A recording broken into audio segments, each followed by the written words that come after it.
Good morning po mga kaibigan, ito naman po si Pinoy Peña at meron naman po akong share na video sa inyo. Ito pong nakikita nyong unit na ito ay para doon sa baba. Ito naman pong isang unit na to ay para doon sa itaas.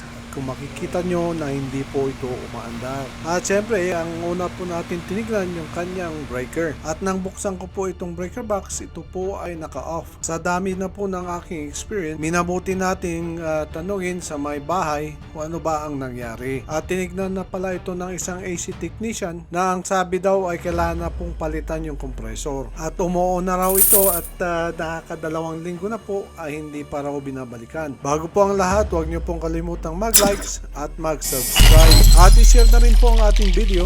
At marami pong salamat. At atin naman pong balikan ang ating video. At umpisahan po natin dito sa electrical panel na buksan para makikita natin kung meron bang pumapasok ditong kuryente.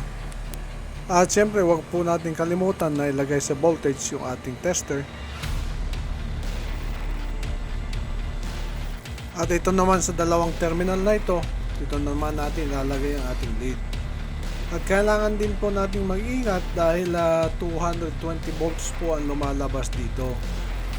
Noong ating pong tinesting yung kanyang lead, ito lang po ang lumalabas ng voltage. At ito po ay 425 pero ito po ay millivolt. At wala po yung 220 hanggang 240 na hinahanap natin dito na voltage ngayon.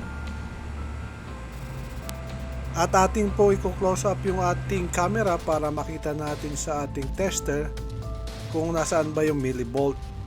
At ito po sa arong ito po yung millivolt na binabanggit ko po kanina. At binalikan naman natin itong circuit breaker na naka-off at linagay naman natin sa on. At muli po nating tinesting yung dalawang terminal na tinesting po natin kanina at ganun din po ang lumalabas na voltage.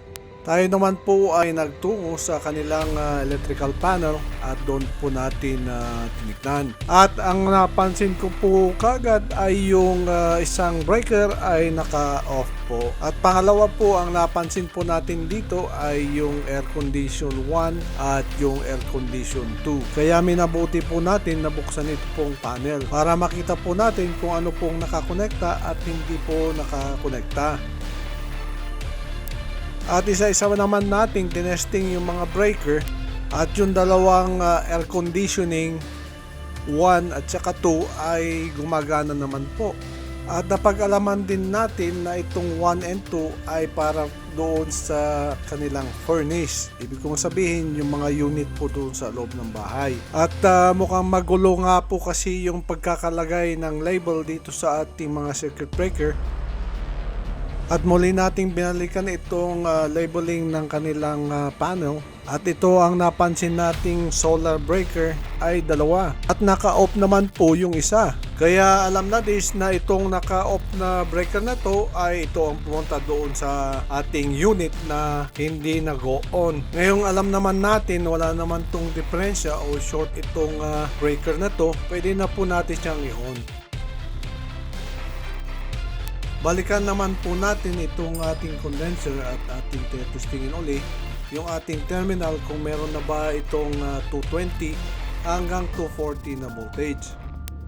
At ito po ang makikita natin sa ating tester ngayon na nandyan na po yung ating 240 volts.